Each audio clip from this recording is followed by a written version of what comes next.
नमस्कार। Shivraj Singh children academy से मैं ज्योति त्रिपाठी, हिंदी अध्यापिका, आप सभी का हिंदी की इस ऑनलाइन कक्षा में स्वागत करती हूँ। इसके पहले हमने राजेश जोशी जी के जीवन वृत्त के बारे में विस्तृत रूप से चर्चा कर ली है। काव्य ग्रंथ के इस क्रम में जो हमारा ये पाठ है, बच्चे काम पर जा रहे हैं, उसके क्रम में आज हम इस पाठ के कविता के भावार्थ को स्पष्ट करेंगे। तो आइए देखते हैं। पाठ का नाम बच्चे काम पर जा रहे हैं। इसको लिखा है राजेश जोशी जी ने। राजेश जोशी जी के जीवन वृत्त से हम सब परिचित हो चुके हैं और अब हम इनके द्वारा लिखी गई इन पंक्तियों को पढ़ेंगे और इसके भावार्थ को जानेंगे। कोहरे से ढकी सड़क पर बच्चे काम पर जा रहे हैं। सुबह सुबह हमारे समय की सबसे भयानक पंक्ति है, या भयानक है इसे विवरण की तरह लिखा जाना। काम पर क्यों जा रहे हैं बच्चे? अब कवि ने प्रश्नवाचक चिन्ह लगा करके समाज के सामने एक ऐसी चुनौती को रख दिया है जो कि अनुत्तरित है। इसका तात्पर्य हुआ कि यहाँ पर कवि ने समाज की एक ऐसी चुनौती को रखा है जो हम सभी लोग जान रहे हैं, उससे हम सभी परिचित हैं, लेकिन शायद अगर हमसे आपसे कोई प्रश्न कर रहा है तो हमारे और आपके पास बिल्कुल भी उत्तर नहीं है। तो यहाँ पर कवि ने कहा कि अगर ऐसी स्थिति समाज में है तो उसका जिम्मेदार कौन है? उसका जिम्मेदार ये बच्चे स्वयं है, हमारा समाज है, या हम सभी? आइए जानते हैं।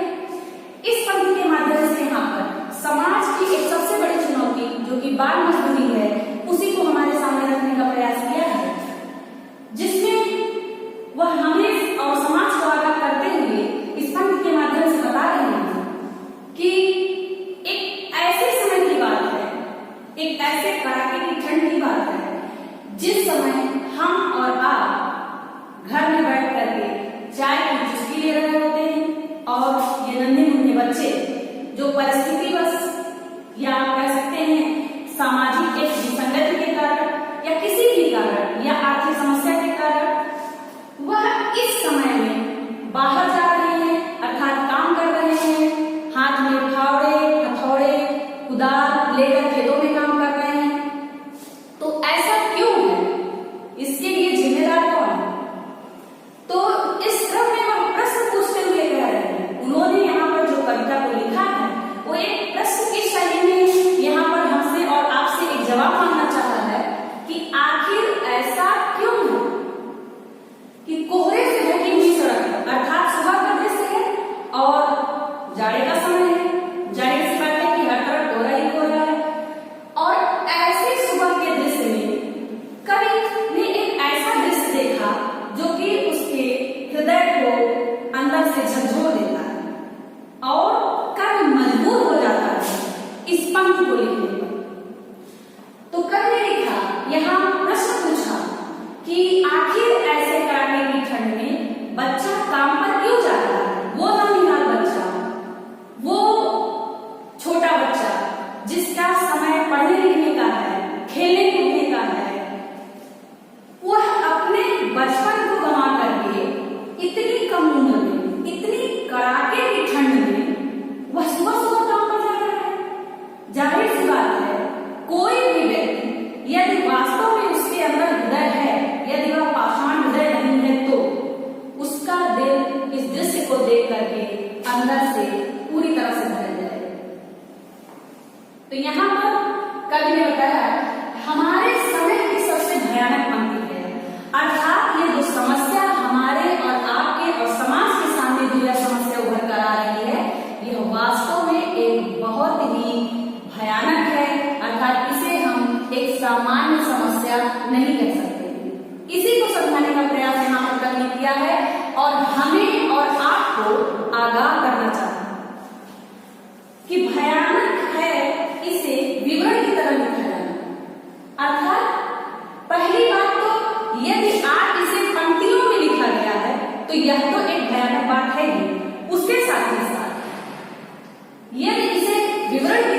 लिखा जा रहा है, स्पष्ट किया जा रहा है, या हमारे और आपके सामने इसको विस्तृत ढंग से प्रस्तुत किया जा रहा है, तो जाहिर सी बात है ये उससे भी बड़ी भयावह स्थिति है। इसी बात को यहाँ पर कवि ने समझाना चाहा है और कवि ने बताया कि इसे कैसे लिखा जाना चाहिए। लिखा जाना चाहिए जिसे सवाल की तरह, अर्थात अंत में उन्होंने स्पष्ट कर दिया कि इसे एक सवाल की तरह लिखा जाना चाहिए, एक सामान्य समस्या या एक ऐसी समस्या जिसे हम अनदेखा कर दें, इस तरह से नहीं लिखा जाना चाहिए।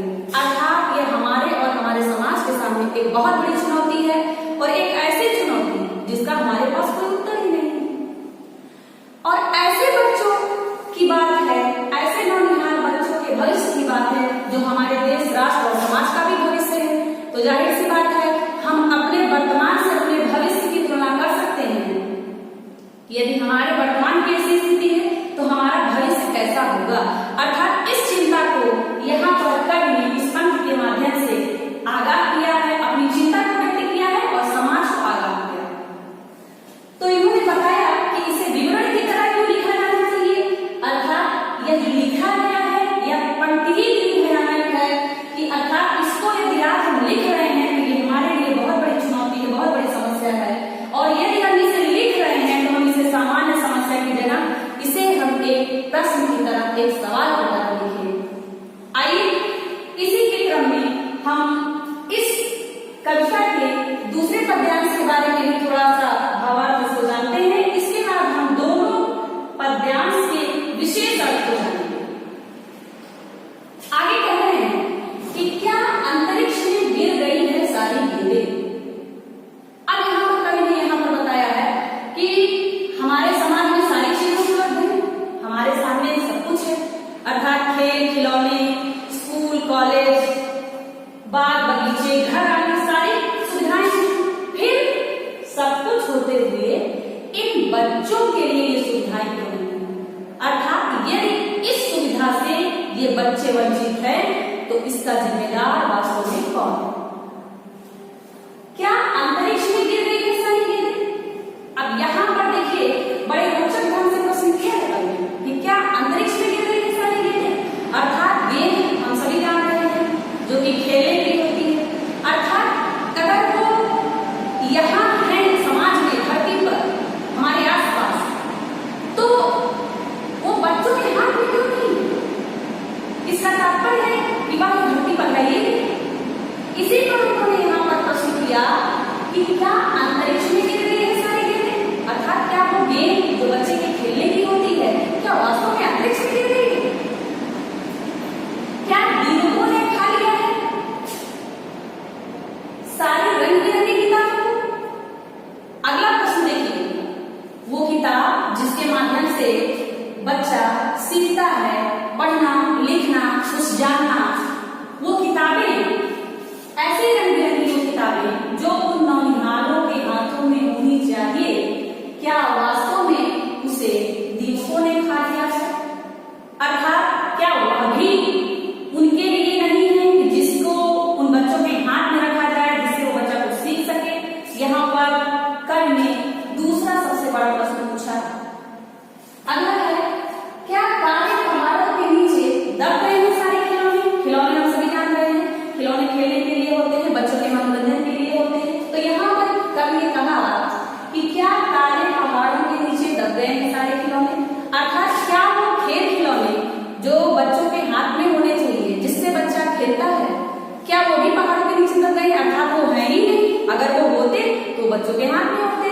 इसका तात्पर्य यहाँ पर कवि ने तीसरा सबसे बड़ा प्रश्न उठाया है।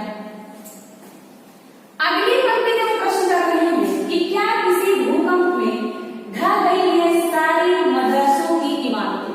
मदरसा आप जान रहे हैं जहाँ पर शिक्षा लेते हैं, अर्थात स्कूल कॉलेज कह सकते हैं। तो यहाँ जो मदरसा शब्द का प्रयोग किया गया है वह विद्यालय के अर्थ में किया गया है। अर्थात क्या पढ़ने के लिए विद्यालय है ही नहीं कि जहाँ वो बच्चा जाकर के पढ़ सके, जहाँ वो जाकर के कुछ सीख सके। अर्थात सभी के लिए सीखने के लिए है, लेकिन उस नौनिहाल बच्चे के सीखने के लिए कुछ भी नहीं है। अर्थात ना उसके लिए खेलने की चीजें हैं, ना उसके लिए पढ़ने की चीजें हैं, और ना वो जगह है जहाँ वो बच्चा